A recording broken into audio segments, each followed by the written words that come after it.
Morning time stories. మాడేరుపల్లి అనే అందమైన గ్రామంలో బసవయ్య గారి కుటుంబం అంటే ఒక పెద్ద ఉమ్మడి కుటుంబం. బయటికి అంతా బాగున్నట్టు కనిపించినా ఆ ఇంటి గోడల మధ్య నిత్యం కురుక్షేత్రం జరుగుతూనే ఉంటుంది. సాయంత్రం వేళ చెరువు గట్టు దగ్గర ముచ్చట్లు. ఊరి చెరువు దగ్గర రావి చెట్టు కింద ఊరి జనం చేరి బసవయ్య గారి ఇల్లు గురించి మాట్లాడుకుంటున్నారు. చూసారా, బసవయ్య గారి ఇంటి కోడళ్ళు ఈరోజు కూడా నీళ్ల దగ్గర గొడవ పడ్డారు. ఆ ఇంటి ఆడపడుచు కీర్తి ఉందే, తనే అసలు అగ్గిపెట్టి అని ఒకరంటే, అవును ఆ మైనా సితార ఆరవల్లి ఎప్పుడు విడిపోతారా అని ఊరంతా ఎదురు చూస్తుంది అని ఇంకొకరు నవ్వుకున్నారు. ఇంట్లో శకుంతలమ్మ హాల్లో కూర్చొనుంది. పెద్ద కోడలు మైనా వంటగదిలో గిన్నెలు విసిరు కొడుతుంది. రెండో కోడలు సితార గదిలో అలుగుతుంది. మూడో కోడలు ఆరావళి తన భర్త సుందరంతో గొడవ పడుతుంది. అత్తయ్య గారు, నేనొక్కదాన్నే ఉండి అందరికీ పెట్టాలా? ఆ సితారకి తలనొప్పట, ఆరావళికి సీరియల్ అయిపోలేదట. ఈ ఇంట్లో నేను పని మనిషినా? సితార గదిలో నుంచి వస్తూ, అక్క నేనేం ఖాళీగా లేను, నా పిల్లల పనులు నేను చూసుకుంటున్నాను. పైగా నీకు పెద్ద కోడలు అని గర్వం ఎక్కువ. అవును వదినా, అమ్మ ఉన్నంతసేపు ఈ ఇంట్లో అందరూ సమానమే. నువ్వు పెద్దదానివని పెత్తనం చలాయిస్తే కుదరదు. మైనా కోపంతో, నువ్వాకు కీర్తి, పెళ్ళై అత్తారింటికి వెళ్లాల్సిన దానివి ఇంకా ఇక్కడే ఉండి మా మధ్య చిచ్చు పెడుతున్నావు. నీ భర్త సురేష్ కూడా ఇక్కడే తిని కూర్చుంటే మాకు భారం కాదా? అప్పుడే పని ముగించుకొని శ్రీను, రాజు, సుందర్, సురేష్ లోపలికి వచ్చారు. ఇంట్లో వాతావరణం చూసి వాళ్ళకు అర్థమైపోయింది. ఏంటి మైనా ఇది, రోజుకో గొడవ, ఊర్లో వాళ్ళు మనల్ని చూసి నవ్వుకుంటున్నారు. అవునన్నయ్యా, సితార కూడా రోజుకో పేచి పెడుతుంది, వేరే కాపురం వెళ్దామని వేధిస్తుంది. నేను కూడా అదే ఆలోచిస్తున్నాను. ఆరావళికి ఇక్కడ ప్రశాంతత లేదు. ఇంతలో ఇంటి పెద్ద బసవయ్య గంభీరంగా హాల్లోకొచ్చారు. అందరూ నిశ్శబ్దమయ్యారు. అందరూ వినండి, రేపటి నుంచి ఈ ఇంట్లో వంటలు వేరు, ఎవరి గదుల్లో వాళ్ళుండండి. అత్తయ్య నేను మాత్రం పాత పద్ధతిలోనే ఉంటాము. ఎవరికి ఎవరు సహాయం చేయక్కర్లేదు. కోడళ్ళందరూ లోపల సంతోషపడ్డారు. కానీ వారం తిరక్క ముందే అసలు సినిమా మొదలయ్యింది. మైనాకి ఒక్కదానికే వంట చేయడం భారమైంది. సితారకి కూరగాయలు తేవడం, ఇంటి పనులు చూసుకోవడం చేతకాక సతమతమైంది. ఆరావళికి ఒంటరితనం వేసింది. ఎవరితో ముచ్చట్లు చెప్పాలో అర్థం కాలేదు. కీర్తికి తన వదినల ప్రేమ లేకపోతే ఇల్లు వల్లకాడులా అనిపించింది. బసవయ్య గారు ఎవరికి వారే అని తీర్పు ఇచ్చాక ఇంట్లో యుద్ధం సద్దుమణిగింది అనుకుంటే పొరపాటే. అసలు పంతాలు అప్పుడే మొదలయ్యాయి. వంటింట్లో సరిహద్దులు వంటగదిని 4 భాగాలుగా విభజించారు. మధ్యలో గీతలు గీశారు. మైనా, సితార, ఆరావళి ఒకరి ముఖం ఒకరు చూసుకోకుండా వంట చేస్తున్నారు. సితార మైనానుద్దేశించి, కొందరు కావాలనే పోపెక్కువ వేసి ఇల్లంతా వాసన వచ్చేలా చేస్తున్నారు, ఊపిరి ఆడడం లేదు. పోపు వాసన పడని వాళ్ళు ఏసీ గదుల్లో వండుకోవాలి. ఇది ఉమ్మడి వంటిల్లు. ఇక్కడ ఘాటు ఇలాగే ఉంటుంది. మీ గొడవలతో నా పాయసం మాడిపోతుంది. ఆ కీర్తి ఎక్కడుంది? పొద్దున్నే నా ఉప్పు డబ్బా తీసి ఎక్కడ పెట్టిందో. కీర్తి ఎంట్రీ ఇస్తూ, నేను తీయలేదు వదినా, అయినా ఈ ఇంట్లో నాకు హక్కుంది. నా భర్త సురేష్ ఈ ఊరి ప్రెసిడెంట్ దగ్గర పని చేస్తున్నాడు. మీరు ఇలా గొడవ పడితే ఆయన పరువు పోతుంది. సాయంత్రం చెరువు గట్టు దగ్గర ఊరి పెద్దమ్మ రంగమ్మ 3 కోడళ్లను కలిసింది. ఏమ్మా మైనా, నీ నగలు సితార అమ్ముకోబోతుందంట కదా? ఇందాకే ఎవరో స్వర్ణకారుడితో మాట్లాడుతుంటే విన్నాను. మైనా కోపంతో, ఏంటి అంత ధైర్యమా దానికి? అటు పక్కన సితారతో, అమ్మా సితార, ఆరావళి మీ ఆయన రాజు గురించి తప్పుగా మాట్లాడుతుంది, రాజుకి వేరే సంబంధం ఉందంటుంది అని అబద్ధం చెప్పింది. దీనితో ఇంటికి రాగానే కోడళ్ల మధ్య పెద్ద యుద్ధమే మొదలయ్యింది. అందరూ హాల్లో ఒకరినొకరు తిట్టుకుంటున్నారు. శ్రీను, రాజు, సుందర్ తమ భార్యల పక్షాన నిలబడి గొడవ పడుతున్నారు. అప్పుడు బసవయ్య గారు ఒక పెద్ద బాంబు పేల్చారు. ఆపండి ఇక ఈ గొడవలు, నేను భరించలేను. నాకున్న ఈ 10 ఎకరాల పొలం, ఈ ఇల్లు మొత్తం అమ్మేస్తున్నాను. వచ్చిన డబ్బుతో నేను శకుంతల కాశీకి వెళ్ళిపోతాం. మీరు ఎటుపోతారో మీ ఇష్టం. ఈ మాట వినగానే అందరి నోళ్లు మూతపడ్డాయి. ఆస్తి అమ్ముతానంటే ఎవరికీ వాటా రాదు. మామగారు, మీరు ఆస్తి అమ్మేస్తే మా పరిస్థితి ఏంటి? నేను ఇక్కడే ఇల్లు కట్టుకుందాం అనుకుంటున్నాను. నువ్వెవడివి అడగడానికి? నువ్వు ఈ ఇంటి అల్లుడివి. నీ భార్యకి పెట్టాల్సిన నగలు పెట్టాను. ఇక నీకు ఇక్కడ సంబంధం లేదు, వెళ్ళు. అప్పుడే శకుంతలమ్మ లోపల నుంచి ఒక పాత డైరీ పట్టుకొని వచ్చింది. ఇది చూడండి, మీరు ఈరోజు తిట్టుకుంటున్న ఈ 10 ఎకరాలు మీ మామగారు ఊరిలో కూలి పనులు చేసి సంపాదించినవి కాదు. ఆయన మీ అందరి చదువుల కోసం, పెళ్లిళ్ల కోసం తన తండ్రి ఇచ్చిన ఆస్తిని కూడా వదులుకున్నారు. మైనా, నువ్వు పెద్ద కోడలివి. నీ పెళ్లికి డబ్బులు లేకపోతే సితార నగలు తాకట్టు పెట్టి చేశాం. అది నీకు తెలుసా? సితార నీ కాపురం నిలబడడానికి ఆరావళి తన పుట్టింటి నుంచి తెచ్చుకున్న డబ్బు ఇచ్చింది. అది నీకు గుర్తుందా? ఇక కీర్తి, నీ భర్తకి ఉద్యోగం రాకపోతే నీ అన్నయ్యలు ముగ్గురు కలిసి నెల నెల డబ్బులు పంపిస్తుంటేనే కదా మీరిక్కడ హాయిగా ఉంది. ఈ మాటలు వినగానే అందరి తలలు వంగిపోయాయి. ఒకరి త్యాగం వెనుక మరొకరి ఎదుగుదల ఉందని అందరికీ అర్థమైంది. క్షమించండి అత్తయ్య, గీతలు వంటింట్లో కాదు, మా మనసులో గీసుకున్నాం. వదిన రంగమ్మ చెప్పిన మాటలు విని నిన్ను తప్పుగా అనుకున్నాను. నేను కూడా ఆడపడుచుననే గర్వంతో మిమ్మల్ని ఇబ్బంది పెట్టాను. ఇకపై మీ అందరికీ చెల్లిలాగా ఉంటాను. బసవయ్య నవ్వుతూ, ఆస్తి అమ్మేస్తానని నేను అన్నది అబద్ధం. మీలో మార్పు కోసమే ఈ నాటకం. మన ఇల్లు మాడేరుపల్లికి ఒక ఉదాహరణగా ఉండాలి, కానీ ఒక జోక్లా కాదు. మరుసటి రోజు సాయంత్రం చెరువుగట్టు మీద ముగ్గురు కోడళ్ళు ఆడపడుచు కలిసి ఒకే రకమైన చీరలు కట్టుకొని నవ్వుకుంటూ నడుస్తుంటే ఊరి జనమందరూ ముక్కున వేలేసుకున్నారు. అది మాడేరుపల్లి బసవయ్య గారి కుటుంబం అంటే. ఒక ఇంటి కథ. రామాపురం అనే పచ్చని గ్రామంలో రామయ్య, లక్ష్మమ్మ దంపతులు ఉండేవారు. వారిద్దరి కొడుకులు శివ, హరి.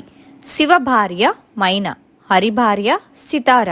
ఆ ఇల్లు బయట నుంచి చూడడానికి రాజభవనంలా ఉన్నా లోపల మాత్రం ఎప్పుడూ మాటల యుద్ధాలు జరుగుతూ ఉండేవి. పెళ్ళై ఏళ్లు గడుస్తున్నా మైనాకు కాని సితారకు కాని పిల్లలు కలగలేదు. ఇది వారిద్దరిని లోపల వేధిస్తున్నా బయటకు మాత్రం ఒకరిపై ఒకరు కోపంగా ఉండేవారు. ఒకరోజు వీధి చివర ఉన్న బావి వద్ద నీళ్లు తోడుతుంటే పక్కింటి రంగమ్మ కావాలని గిల్లింది. ఏంటమ్మా మైనా, ఇంకా ఏ విశేషం లేదా? మీ అత్తమ్మకు మనవడిని ఆడించే యోగం లేనట్టుంది. వయసు మళ్ళీపోతుంది, చూసుకో. మైనా ముఖం చిన్నబోయింది. వెనకనే ఉన్న సితారం చూసి రంగమ్మ మళ్ళీ అంది. సితార కూడా అంతే, ఒకరిని చూసి ఒకరు నేర్చుకుంటున్నట్టున్నారు. ఆ మాటలకు మైనాకు కోపం వచ్చింది. కానీ ఆ కోపం రంగమ్మ మీద చూపించలేక సితార మీద చూపించింది. చూసావా సితారా, నీ వల్ల నాకు కూడా మాటలు పడాల్సి వస్తుంది. సరిగ్గా నోరు తెరిచి సమాధానం చెప్పలేవు. నేనేం చేశానక్కా? మనిద్దరి పరిస్థితి ఒకటే కదా, నన్నంటావేంటి? ఒక ఆదివారం ఇద్దరూ కలిసి సంతకు వెళ్లారు. అక్కడ కూరగాయల దగ్గర మళ్లీ గొడవ మొదలయ్యింది. వంకాయలు నేనేరుకుంటాను, నువ్వు ఆ పక్కనున్న బెండకాయలు చూడు. నువ్వెప్పుడూ నీకు నచ్చినవి వండుతావక్కా, నాకు కావాల్సినవి నేను తీసుకుంటాను. డబ్బులు ఇచ్చేది నా భర్త శివ కదా, నేను చెప్పిందే నడవాలి. సితార కోపంగా, మీ ఆయన ఒక్కడే సంపాదిస్తున్నాడా? నా భర్త హరి కూడా కష్టపడుతున్నాడు. మార్కెట్ మధ్యలో జనం చూస్తుండగానే ఇద్దరు గట్టిగా అరుచుకున్నారు. ఇంటికి వచ్చాక కూడా ఆ మంట చల్లారలేదు. భర్తలు ఇద్దరు ఇంటికి రాగానే యుద్ధం మొదలైంది. అబ్బా, పొలంలో కష్టపడొస్తే ఇక్కడ మీ గోలేంటి? పిల్లల్లేరని బాధపడాలా, లేక మీ గొడవలు వినాలా? అన్నయ్య, వీళ్లకు బుద్ధి రాదు. నాకైతే ఇల్లు వదిలి ఎక్కడికైనా వెళ్లిపోవాలనుంది. అదే సమయంలో ఊరి నుంచి లక్ష్మమ్మ చెల్లెలు, ఆమె కోడలు పలకరించడానికొచ్చారు. చుట్టాల ముందు కూడా మైనా, సితార ఒకరి ముఖం ఒకరు చూసుకోలేదు. ఏంటే లక్ష్మి, నీ కోడళ్ళు ఇలా ఉన్నారు? ఒకరికొకరు నీళ్లు కూడా ఇచ్చుకోవడం లేదు.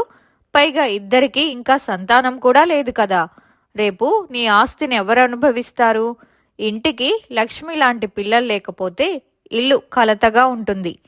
ఆ మాటలకు లక్ష్మమ్మ కళ్ళల్లో నీళ్లు తిరిగాయి. రామయ్య తలదించుకున్నాడు. ఇది చూసిన శివ, హరి మనస్తాపానికి గురయ్యారు. చుట్టాలు వెళ్ళిపోయాక ఇంట్లో నిశ్శబ్దం. ఆ రాత్రి లక్ష్మమ్మ గుండె నొప్పితో కుప్పకూలిపోయింది. హుటాహుటిన టౌన్ ఆసుపత్రికి తీసుకెళ్లారు. డాక్టర్, ఆమె మనసులో ఏదో పెద్ద బాధే ఉంది. ఒత్తిడి తట్టుకోలేక హార్ట్ స్ట్రోక్ వచ్చింది. ఈ వయసులో ప్రశాంతత చాలా అవసరం. ఆ రాత్రి ఆసుపత్రి వరండాలో మైనా సితారా, లోపల ప్రాణాలతో పోరాడుతున్న అత్తమ్మ, బయట దిగాలుగా ఉన్న మామయ్య, విరక్తితో ఉన్న భర్తలు. సితారా, మనం ఏం చేస్తున్నాం? మన పంతాల కోసం ఒక నిండు ప్రాణాన్ని బలి చేస్తున్నామా? సితార ఏడుస్తూ, అక్క, నాకు కూడా చాలా భయంగా ఉంది. అత్తమ్మకేమైనా అయితే మనం ఎవరి ముఖం చూడలేం. ఊర్లో వాళ్ళు పిల్లలు లేరనంటే మనం ఒకరికొకరు తోడుగా ఉండాల్సింది పోయి శత్రువుల్లా మారాం. మైనా, అవును సితారా, పిల్లలు కలగడం భగవంతుడి చేతుల్లో ఉంది. కానీ ఉన్న కుటుంబాన్ని ప్రేమగా చూసుకోవడం మన చేతుల్లోనే ఉంది కదా. నన్ను క్షమించు చెల్లెమ్మా. ఇద్దరూ ఒకరినొకరు హత్తుకొని ఏడ్చారు. ఆ క్షణం వారి మధ్య ఉన్న ద్వేషం కరిగిపోయింది. లక్ష్మమ్మ కోలుకొని ఇంటికి వచ్చింది. ఇంటి వాతావరణం చూసి ఆమె ఆశ్చర్యపోయింది. ఇంట్లో ఇప్పుడు తిట్లు లేవు, నవ్వులే ఉన్నాయి. మైన వంట చేస్తుంటే సితార సాయం చేస్తుంది. ఒకరికి తలనొప్పొస్తే ఇంకొకరు సేవ చేస్తున్నారు. ఒకరోజు రామయ్య దగ్గరకొచ్చిన మైనా, సితార ఇద్దరూ తల వంచి నిలబడ్డారు. మావయ్య, అత్తయ్య, ఎన్ని రోజులు మిమ్మల్ని చాలా బాధ పెట్టాం. మాకు పిల్లల్లేరనే లోటు మీకు తెలియకుండా మేమే మీ పిల్లల్లా మిమ్మల్ని చూసుకుంటాం. అవునత్తయ్య, ఇకపై ఈ ఇంట్లో గొడవలుండవు, కేవలం ప్రేమే ఉంటుంది. లక్ష్మమ్మ కళ్లల్లో ఆనందం చూసి శివ, హరి కూడా ఎంతో సంతోషించారు. మా భార్యలు ఇలా కలిసి ఉంటే మాకు ఏ లోటు లేదు. కొన్నాళ్లకే మైనా, సితారాల మధ్య ఉన్న ప్రేమను చూసి భగవంతుడు కరుణించాడో ఏమో, ఇద్దరూ ఒకే ఏడాది గర్భం దాల్చారు. ఆ ఇల్లు ఇప్పుడు నిజంగానే నందనవనం అయ్యింది. ఊర్లో వాళ్ళు కూడా తోడి కోడళ్ళు అంటే మైనా, సితారల్లా ఉండాలి అని చెప్పుకోవడం మొదలుపెట్టారు. నీతి: కలహం ఉన్న చోట కరువు ఉంటుంది, కరుణ ఉన్న చోట సుఖశాంతులుంటాయి. తోటి కోడళ్ళు అంటే కేవలం ఒక ఇంటికి వచ్చిన వారే కాదు, ఒకే ప్రాణానికి రెండు ప్రాణాలుగా కలిసి ఉంటే ఆ ఇల్లు స్వర్గమవుతుంది. అమ్మ మనసు, కోడళ్ళ అనురాగం. అది ఒక అందమైన పల్లెటూరు. అక్కడ పార్వతమ్మ, పరమేశ్వరం అనే వృద్ధ దంపతులు ఉండేవారు. వారికి ఇద్దరు కొడుకులు. పెద్ద కొడుకు రఘు, అతని భార్య మైనా. చిన్న కొడుకు మాధవ్, అతని భార్య సితార. ఇద్దరు కొడుకులు నగరంలో మంచి ఉద్యోగాలు చేస్తున్నా తల్లిదండ్రుల మీద ప్రేమతో పండగలకు, సెలవులకు ఊరికి వస్తుంటారు. అయితే మైనా కొంచెం గడుసుది. పొదుపు పేరిట గొడవలు పడే స్వభావం కలది. సితార మాత్రం శాంత స్వభావి, అందరినీ కలుపుకుపోయే మనస్తత్వం కలది.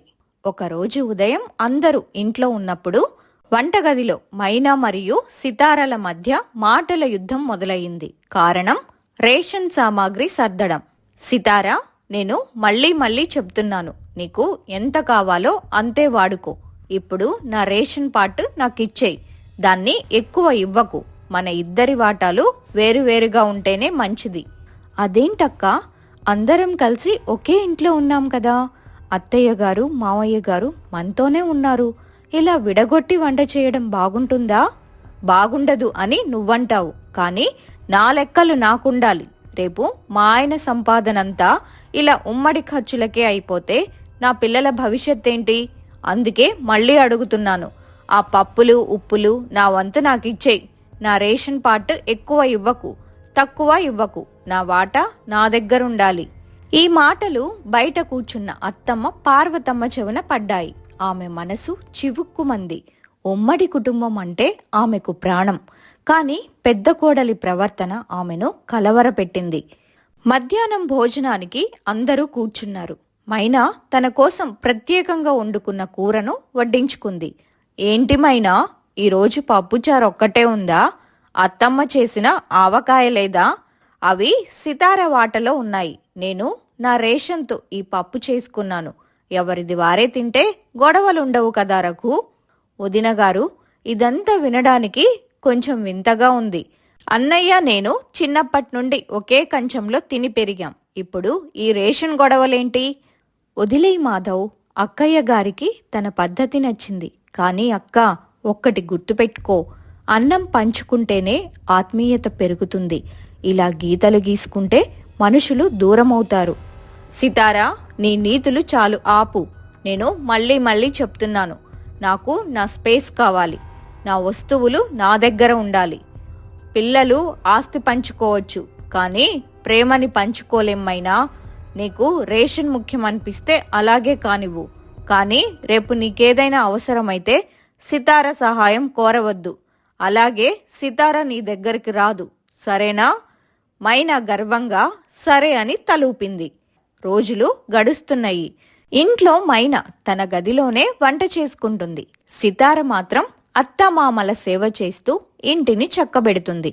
ఒకరోజు రాత్రి హఠాత్తుగా పెద్ద కొడుకు రఘుకి తీవ్రమైన కడుపు నొప్పి మొదలైంది.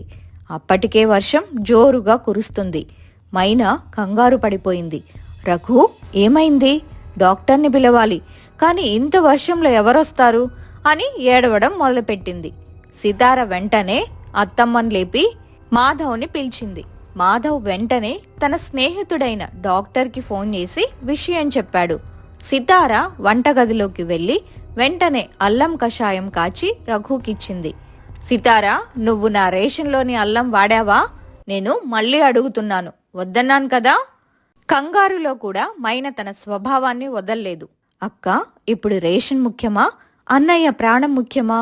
నీ రేషన్ పార్ట్ కంటే నా అన్నయ్య ఆరోగ్యం నాకు ముఖ్యం. దయచేసి ఇప్పుడు ఆ మాటలాపు. డాక్టర్ వచ్చి రఘుని పరీక్షించి సితార ఇచ్చిన కషాయం వల్లే గ్యాస్ట్రిక్ పెయిన్ కొంచెం తగ్గిందని, లేదంటే ప్రమాదమయ్యేదని చెప్పారు. రఘు కోలుకున్నాడు. మరుసటి రోజు ఉదయం మైనా గదిలో మౌనంగా కూర్చొనుంది. రఘు ఆమె దగ్గరకొచ్చాడు. చూసావా మైనా, నిన్న నువ్వు నీ రేషన్ గురించి ఆలోచిస్తుంటే సితార నా ప్రాణం గురించి ఆలోచించింది. మనం పంచుకున్న వస్తువులు మనల్ని రక్షించవు, మనం పంచుకునే ప్రేమే మనల్ని కాపాడుతుంది. మైనకు తన తప్పు తెలిసొచ్చింది. మెల్లగా వంటగదిలోకి వెళ్లి సితార దగ్గర నిలబడింది. సితారా, నన్ను క్షమించు. నేను నా రేషన్ పార్ట్ నాకిచ్చేయని నిన్ను చాలా ఇబ్బంది పెట్టాను. మళ్ళీ మళ్ళీ అడుగుతున్నాను అని విసుక్కున్నాను. కానీ కుటుంబం అంటే రేషన్ పంచుకోవడం కాదు, సుఖదుఖాలను పంచుకోవడం అని నిన్న నువ్వు నిరూపించావు. సితార నవ్వుతూ, అక్క, నేను నీ మీద ఎప్పుడూ కోపం పెంచుకోలేదు. నువ్వు నా పెద్దక్కవు. మనం మళ్ళీ కలిసి వంట చేద్దామా? అత్తమ్మ పార్వతమ్మ లోపలికొచ్చి, ఇప్పుడు నా ఇల్లు మళ్ళీ కలకలలాడుతుంది. ఇద్దరు కోడళ్ళు రెండు కళ్ళలా ఉంటేనే ఆ ఇంటికి అందం అని మురిసిపోయింది. ఆ రోజు నుండి మైనా తన స్వభావాన్ని మార్చుకుంది. మళ్ళీ ఆ ఇంట్లో రేషన్ గొడవలు లేవు, కేవలం ప్రేమానురాగాలే మిగిలాయి. ఈ కథలోని నీతి: కుటుంబం అంటే కేవలం రక్త సంబంధం మాత్రమే కాదు, ఒకరి కష్టంలో మరొకరు తోడుగా ఉండడం. స్వార్థం ఉన్న చోట శాంతి ఉండదు, కానీ త్యాగం మరియు ప్రేమ ఉన్న చోట దైవం ఉంటుంది. వస్తువుల పంపిణీ కంటే మనసుల కలయికే ముఖ్యం. ఆ ఇంటి అత్తగారు శాంతమ్మ. ఆమెకు ఇద్దరు కొడుకులు. పెద్దవాడు రాజశేఖర్, భార్య మైనా. రెండోవాడు రవి, భార్య సితార. సితార ఒక సామాన్య మధ్యతరగతి రైతు బిడ్డ. అందం, గుణం ఉన్న మైనా దృష్టిలో సితార ఒక పేదరాలు. ఒకరోజు ఉదయం డైనింగ్ టేబుల్ దగ్గర మైనా, అత్తయ్య గారు, ఈ పాత వెండి పళ్ళెల్లో టిఫిన్ చేయడం నాకస్సలు నచ్చడం లేదు. రేపు మా నాన్నగారిని అడిగి కొత్త గోల్డ్ ప్లేటెడ్ సెట్ తెప్పిస్తాను. అక్క, ఈ పళ్ళాలు మన అత్తమ్మ పెళ్లి నాటివి. వీటిలో తింటే వచ్చే తృప్తే వేరు. హేళనగా నవ్వుతూ, నీకు అలాగే ఉంటుంది సితారా. పుట్టినప్పటి నుండి అవే కదా చూసావు. నా రేంజ్ వేరు, నీ రేంజ్ వేరు. నాతో సమానంగా మాట్లాడడం మానే. రవి మరియు రాజశేఖర్ ఒకరి ముఖం ఒకరు చూసుకున్నారు. వాళ్ళు అన్నాదమ్ములు. ఎంత కలిసి ఉన్నా ఈ తోడికోడళ్ల గొడవ వాళ్ళని ఇబ్బంది పెడుతూనే ఉండేది. ఒకరోజు మైనా, సితార కలిసి పండగ సామాన్ల కోసం మార్కెట్కు వెళ్లారు. మైనా పట్టు చీర కట్టుకొని చేతికి భారీ డైమండ్ బ్రాస్లైట్ వేసుకొని వెళ్ళింది. సితార సాదాసీదా కాటన్ చీరలో ఉంది. షాప్లో మైనా కావాలనే సేల్స్ మ్యాన్ ముందు సితారను తక్కువ చేసి మాట్లాడింది. ఆ ఖరీదైన పట్టు చీరలు నాకు చూపించు. ఆ మూలన ఉన్న చీప్ కాటన్ చీరలు మా తోడికోడలికి చూపించు. తన స్థాయికి అవే ఎక్కువ. చుట్టూ ఉన్న వాళ్ళందరూ వింతగా చూస్తుంటే సితార కళ్ళల్లో నీళ్లు తిరిగాయి, కాని మౌనంగానే ఉండిపోయింది. ఆ మరుసటి వారం ఇంటికి చుట్టాలొచ్చారు. మైనా వాళ్ళందరికీ ఖరీదైన కానుకలు ఇస్తూ హడావుడి చేసింది. మైనా, నీ నగలు చాలా బాగున్నాయి. అవును పిన్నిగారు, ఇవి మా నాన్న దుబాయ్ నుండి తెప్పించారు. సితార నగలు చూడండి, అవి గోల్డ్ కవరింగ్ అనుకుంటా అని బిగ్గరగా నవ్వింది. అత్తగారు శాంతమ్మ ఇది చూసి తట్టుకోలేకపోయింది. మైనా గర్వాన్ని ఎలాగైనా అణచాలని, సితార ఆత్మగౌరవాన్ని కాపాడాలని ఒక ప్లాన్ వేసింది. శాంతమ్మ ఊరి పెద్దలతో, కొడుకులతో మరియు చుట్టుపక్కల వాళ్లతో రహస్యంగా మాట్లాడింది. సితార కూడా ఈసారి మౌనంగా ఉండకూడదని నిర్ణయించుకుంది. అక్కయ్య గర్వం అణగాలంటే తను కూడా ఒక సామాన్యురాలిగా బతకడం నేర్చుకోవాలి అని సితార అందరితో అంది. ఒకరోజు సడన్ గా ఇంట్లోకి ముసుగు వేసుకున్న కొందరు వ్యక్తులు, నిజానికి వాళ్ళు ఊరి నాటక సమాజం వారు వచ్చారు. వారు రాజశేఖర్ వ్యాపారంలో పెద్ద మోసం జరిగిందని, ఆస్తి మొత్తం జప్తవుతుందని ఒక దొంగ నోటీస్ పట్టుకొచ్చారు. రాజశేఖర్ నటిస్తూ, అయ్యో నా బిజినెస్ పార్ట్నర్ నన్ను ముంచేశాడు, ఇప్పుడు మనం రోడ్డున పడాల్సిందే. ఏంటి, నా నగలు నా డబ్బు ఏమవుతాయి? అవన్నీ అప్పుల కింద వెళ్ళిపోతాయి మైనా. ఇప్పుడు మనం ఈ ఊరి శివార్లో ఉన్న పాత రేకుల షెడ్డులోకి వెళ్ళాలి. మైనా ఒక్కసారిగా కుప్పకూలిపోయింది. తన పుట్టింటికి ఫోన్ చేస్తే అక్కడ కూడా ఎవ్వరూ ఫోన్ ఎత్తకుండా ముందే ప్లాన్ చేశారు. మైనాను ఒక పాత షెడ్డులోకి తీసుకెళ్లారు. అక్కడ ఏసీ లేదు, పని మనుషులు లేరు. నేను ఇక్కడ ఉండలేను, నాకు దాహం వేస్తుంది. అక్క, అక్కడ బావుంది కదా, వెళ్ళి నీళ్లు తోడుకో. ఇప్పుడు మన దగ్గర డబ్బు లేదు కదా, పనమ్మాయిలు రారు. మైనా బావి దగ్గరికి వెళ్లి నీళ్లు తోడలేక ఇబ్బంది పడుతుంటే చుట్టుపక్కల ఆడవాళ్ళొచ్చి కావాలనే ఆమెను ఆట పట్టిస్తూ ఉంటారు. ఏమా మైనా, అప్పట్లో చాలా ఫోజులు కొట్టావు, ఇప్పుడు నీళ్లు తోడడానికే నీరసం వచ్చేసిందా? చూడు, సితారను చూసి నేర్చుకో. మైనకు మొదటిసారి ఆకలి విలువ తెలిసింది. సితార తన వంతు అన్నం మైనకు పెట్టి, తినక్క, మన పరిస్థితిలా ఉన్నా మనం కలిసుండాలి కదా అని ఆత్మీయంగా మాట్లాడింది. ఆ మాటలు మైన మనసును మెల్లగా కరిగించాయి. 3 రోజుల తర్వాత మైన బాగా నీరసించిపోయింది. కాని ఆ 3 రోజుల్లో సితార చేసిన సేవ, తన పట్ల చూపిన ప్రేమ మైన కళ్ళు తెరిపించాయి. తను ఇంతకాలం డబ్బు చూసుకొని గర్వపడ్డానని, మనుషుల కంటే మమకారమే గొప్పదని గ్రహించింది. అప్పుడు శాంతమ్మ అందరినీ పిలిచింది. మైనా, ఇప్పుడు చూడు, నీ దగ్గర డబ్బు లేకపోయినా నిన్ను నీ తోడికోడలు కంటికి రెప్పలా కాపాడుకుంది. ఈ ఆస్తి పోవడం అంతా నాటకం, నిన్ను మార్చడానికే మేమిలా చేశాం. మైన ఒక్కసారిగా షాక్ అయింది. ఆమె కళ్ళల్లో పశ్చాత్తాపం నీళ్లల్లా కారింది. ఆమె పరిగెత్తుకుంటూ వెళ్లి సితారను హత్తుకుంది. నన్ను క్షమించు సితారా, ధనం మనిషిని ఎంత గుడ్డిదాన్ని చేస్తుందో ఇప్పుడు తెలిసింది. నీ గొప్పతనం ముందు నా డబ్బు చాలా చిన్నది. కృష్ణపల్లి అంతా ఆ రోజు పండగలా ఉంది. మైనా తన దగ్గరున్న నగలను, బట్టలను ఊరిలోని పేదవాళ్లకు పంచిపెట్టింది. అత్తగారు శాంతమ్మ కోరుకున్నట్టుగానే ఇద్దరు కోడళ్ళు రామలక్ష్మణుల్లా కలిసిపోయారు. నీతి: ధనం శాశ్వతం కాదు, గుణం మరియు ఆత్మీయత మాత్రమే శాశ్వతం. అహంకారం మనిషిని దూరం చేస్తుంది, ప్రేమ మనిషిని దగ్గర చేస్తుంది. కోడళ్ల ఆవేదన. ఒకరోజు ఉదయం పూట పూజగదిలో శకుంతలమ్మ గట్టిగా అరుస్తోంది. అసలు ఇంట్లో పద్ధతి పాడు ఉందామైనా? ఆ గడపకి పసుపు సరిగ్గా రాయమని చెప్పానా లేదా? అడుక్కునే ఇంటి నుంచి వచ్చావు, నీకీ రాజభోగాలేం తెలుసులే. నా కొడుకులు బుద్ధి గడ్డి తిని మిమ్మల్ని తెచ్చుకున్నారు. నా తలరాత ఇలా తగలడింది. మైనా కళ్ళల్లో నీళ్లు తిరిగినా ఆపుకుంటూ, అత్తయ్యగారు, పొరపాటైంది, క్షమించండి అని అంది. పక్కనే ఉన్న సీతార అది చూసి తట్టుకోలేకపోయింది. అత్తగారు వెళ్ళిపోగానే మైనా దగ్గరికి వచ్చి, అక్కా, ఎన్ని రోజులేరా భరిద్దాం? మనమెంత చేసినా అత్తయ్యగారికి నచ్చడం లేదు. మనం పేదవాళ్లం కావచ్చు, కాని మనకు మనసుంది కదా అని అంది. సీతారా, అత్తయ్యగారికి మనమీద కోపం లేదు. వాళ్ల కొడుకుల మీద ఉన్న మమకారమే ఆ కోపానికి కారణం. వాళ్ళు మనల్ని తెచ్చుకోవడం వల్ల సమాజంలో తమ గౌరవం తగ్గిందని ఆ బాధ. మనం ఎదురు తిరిగితే ఇల్లు ముక్కలైపోతుంది. ప్రేమతోనే ఆమెను గెలుచుకుందాం, కుట్రలతో కాదు, కృతజ్ఞతతో. శకుంతలమ్మకు అకస్మాత్తుగా తీవ్రమైన జ్వరం వచ్చింది. కొడుకులిద్దరూ ఊళ్ళో లేరు. ఆమె మంచం మీద పడి మూలుగుతోంది. శకుంతలమ్మ నీరసంగా, ఎవరూ లేరా? దాహం దాహం. మైనా సీతార పరుగున వచ్చారు. మైనా అత్తగారి తల నిమురుతూ తడిగొడ్డతో ఒళ్ళు తుడిచింది. సితార వంటింట్లో కషాయం కాచిపెట్టింది. అత్తయ్యగారు, ఇది తాగండి, మీకు నయమవుతుంది. శకుంతలమ్మ ఆ గ్లాసు విసిరికొట్టింది. దాంతో మైనా కళ్లల్లో నీళ్లు మీరు వేసే ఈ వేషాలు నాకు తెలుసు. నా కొడుకులు రాగానే నా మీద లేనిపోయినవి చెప్పి నన్ను వెళ్ళగట్టాలని చూస్తున్నారు కదా. మీ అడుక్కునే బుద్ధి మారదు. అత్తయ్యగారు, మీరు మమ్మల్ని తిట్టినా కొట్టినా పడతాం. ఎందుకంటే మీరు మాకు తల్లిలాంటివారు. మా అమ్మా నాన్నలు పేదవాళ్లే కావచ్చు, కాని అత్తగారిని తల్లిలా చూసుకోని సంస్కారాన్ని నేర్పించి పంపారు.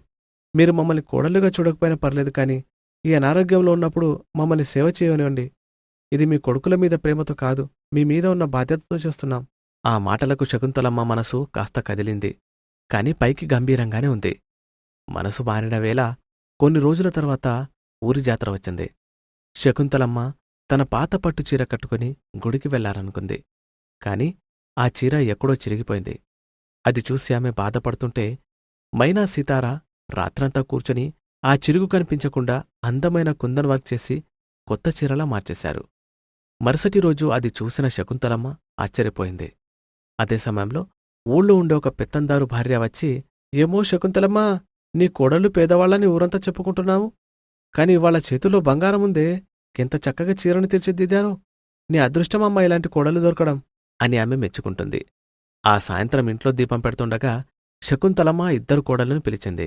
మైనా, సితారా, ఇటు రండి. అలా పిలవగానే ఇద్దరూ భయపడుతూ వెళ్లారు. శకుంతలమ్మ తన బీరువా తీసి 2 బంగారు గాజులు తీసి వాళ్ళకిచ్చింది. శకుంతలమ్మ కళ్లలో నీళ్లతో, ఇన్ని రోజులు మీ ఆస్తులు చూశాను, కాని మీ మనసుల్ని చూడలేకపోయాను. ప్రేమించి పెళ్లి చేసుకున్న నా కొడుకులు తప్పు చేశారనుకున్నాను. కాని వాళ్ళు నాకంటే గొప్పగా ఆలోచించి సరైన వాళ్లనే తెచ్చుకున్నారని ఈరోజు అర్థమైంది. నన్ను క్షమించండి అమ్మా.